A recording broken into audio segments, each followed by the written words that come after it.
Hi there, I'm Brissa Cabe, the Digital Learning Specialist here at LCMS. Welcome to our App Chat for Educators podcast, where we'll explore different apps, instructional strategies, and other digital resources for education. Thanks for tuning in. This week, I'm here with Staci Mullins, one of our vanguards and amazing teachers here at LCMS. Staci, tell us a little about yourself and your role here on campus. I teach 6th grade social studies. I love teaching 6th grade social studies. I tell my kids that I'm here on purpose. I used to teach elementary, and I saw the light and came to middle school. Isn't middle school so much fun? It's awesome. I love it. I love that.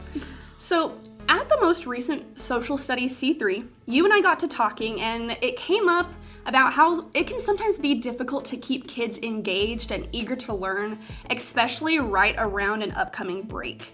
But you mentioned a couple of tools that you use to keep your kids constantly connected with your content. Can you tell us a little bit about what those are and why you use them? Absolutely.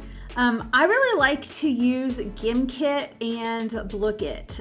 They're both game-related sites that we can use with students. And they're really commonly used for like test review, but I like to have them on hand just as a daily end of class. If you finish the assignment early, you can get into it and play. The kids get really competitive with it, and they're formatted so that it's easy to add things onto it. So it's not like I'm having to create a new thing every day. I can just add questions on as we go throughout the week. So I know that many teachers, including myself, as you said, typically did use these tools for one-time review before unit assessments. And you mentioned that you add to them as you go throughout the unit. How is that prep? Is that easy? I know most of us as teachers don't like to have to spend a lot of time on things. We want something that we can use for our kids that's effective, but also time effective for us. So what are your thoughts on that? I think it's pretty easy to do. Like, I'll think about it when I teach a concept on Monday, then Tuesday morning before school, I may come in and think about what are the most important things that I wanted them to be able to know out of yesterday's lesson. And I'll add just one or two questions to it that are the most important things for them to remember going forward. So we'll use it for the things that I really want them to be able to recall. But then I can also use it for like more mundane things, like silly things, vocabulary words that we just have to do over and over and over again. I can continue adding vocabulary words as needed. Does that make sense? Yeah, that makes perfect sense. And that way your kids are constantly exposed to all of those different items from throughout the entire unit. So that all being said, how do you think the way that you use Gimkit and Blooket benefits your learners? It gives them a lot of repeated review.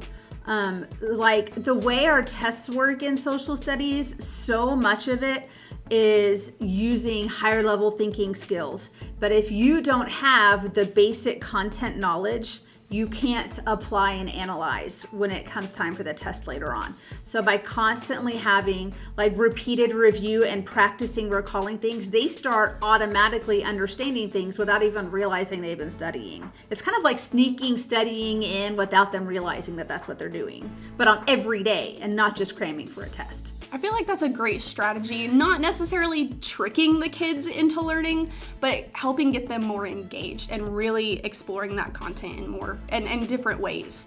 So how do you think the way that you use these tools not only impacts your learners, but impacts your teaching and your classroom culture? Oh, first, it makes it more fun. Especially when I've got students that typically finish early, and then I've got other students that struggle to get started, so they take longer. I'll just go to the board once they've gotten started and write a code, like a game code, and just have it sitting open. And when somebody says, hey, I'm done, I'll point to the game code and they'll get in, and then once I've got 2 players ready, we'll push start, and then kids just add into it as they get going on. But it keeps them fun and it keeps them motivated so that they'll get the work finished. Because so many times kids will get started on something and then they zone out and lose their motivation to complete stuff. But if they know they have something fun to do when they've completed, it keeps a lot of the kids on track and moving forward instead of stalling out and making excuses to go to the bathroom or what have you.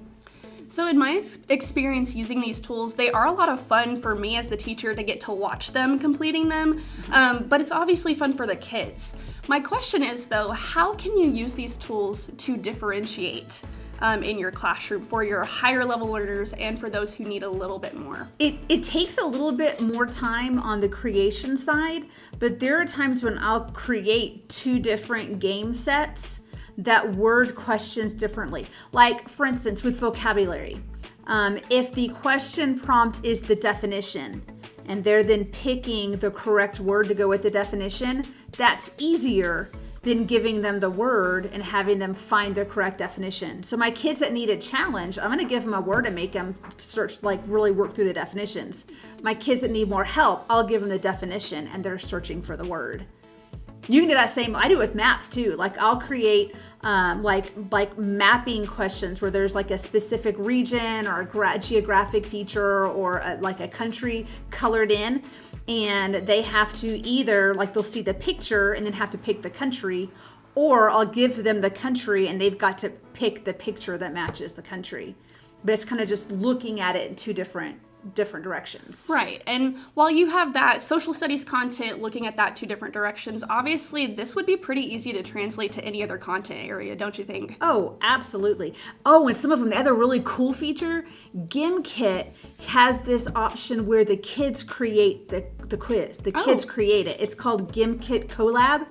And when you turn that on, the students will devise the questions and the answer choices.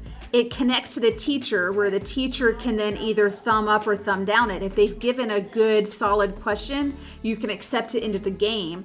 We'll keep it at a goal of like 10 questions, and so kids will create questions until we get to 10 or 15 solid ones. And like if they've got a question that either has too many spelling errors or the content's not right or it's awkward, I can give them feedback on the spot and then send them back to it to reword it.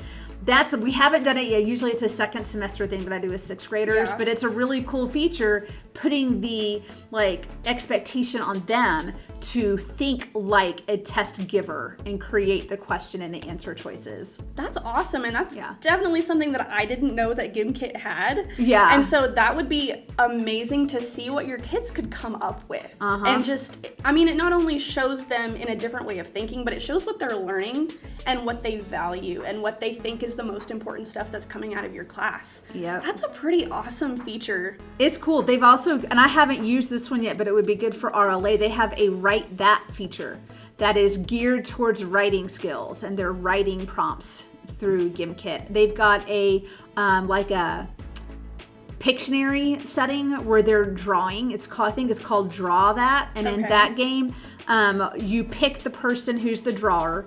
That person starts the drawing. Students guess as they can figure out what the right answer should be, and the game will give them kind of like a hangman, like spaces, like blanks, and it will fill in up to half of the letters, and they get more points if they guess it faster.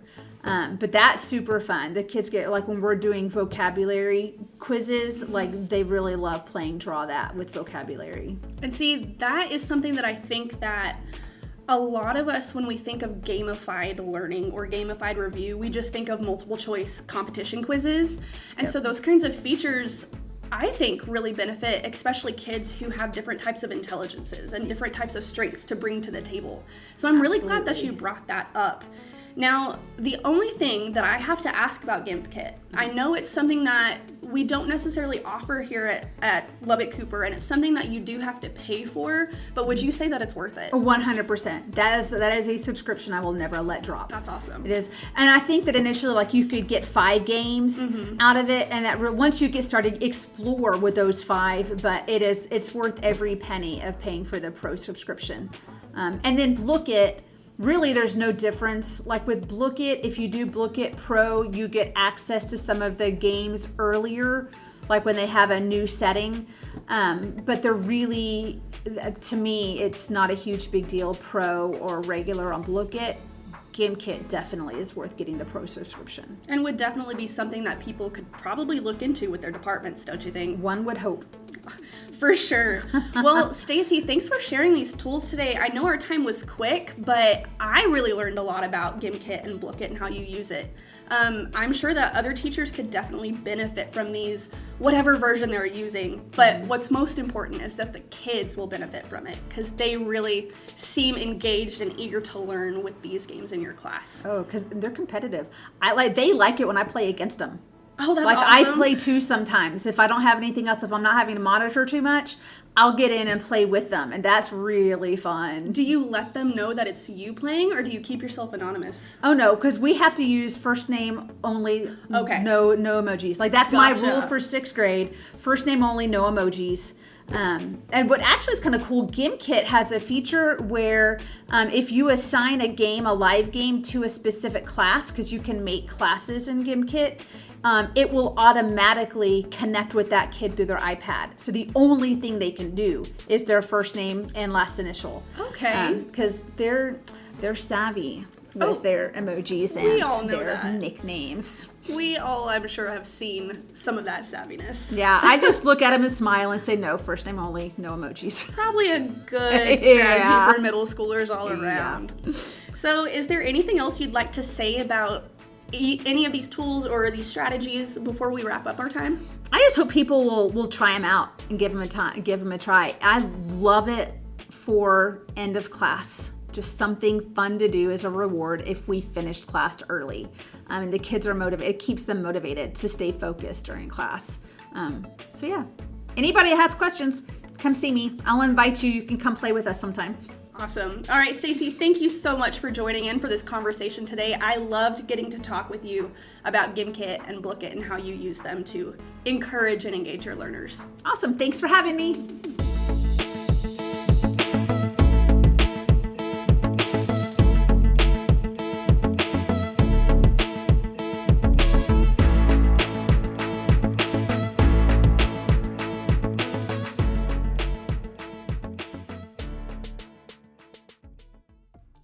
If you have a tech tool, a digital learning strategy, or something else that you would love to share, let me know. I would love to have an app chat with you.